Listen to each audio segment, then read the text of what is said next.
Majelis Ulama Indonesia meminta semua masjid untuk konsolidasi dengan Satgas COVID-19 sebelum melaksanakan sholat Idul Adha 1442 Hijriah dan penyembelihan hewan kurban pada 20 Juli mendatang.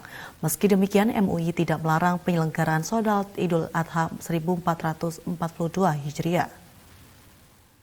Majelis Ulama Indonesia meminta semua masjid untuk konsolidasi dengan Satgas COVID-19 sebelum melaksanakan sholat Idul Adha 1442 Hijriah dan penyembelihan hewan kurban pada 20 Juli mendatang. Meski demikian, MUI tidak melarang penyelenggaraan sholat Idul Adha. Sekretaris Jenderal Majelis Ulama Indonesia Amir Syah Tambunan menjelaskan, MUI telah mengeluarkan Fatwa nomor 36 tahun 2020 yang isinya menekankan pentingnya memperhatikan protokol kesehatan saat ibadah sholat Idul Adha maupun ketika menyembelih hewan kurban. Menurut Amir Syah, apabila di suatu daerah masuk zona merah, maka harus di lockdown. Namun jika daerah sudah zona hijau, maka dipersilakan melaksanakan sholat Idul Adha dan penyembelihan hewan kurban dengan tetap menerapkan protokol kesehatan secara ketat.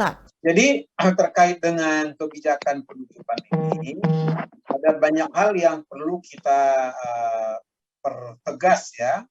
Pertama, di dalam fatwa MUI itu disebutkan ada zona yang terkendali dan tidak terkendali.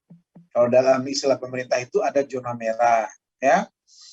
Zona merah itu tentu ada fakta-fakta di mana di daerah tersebut sudah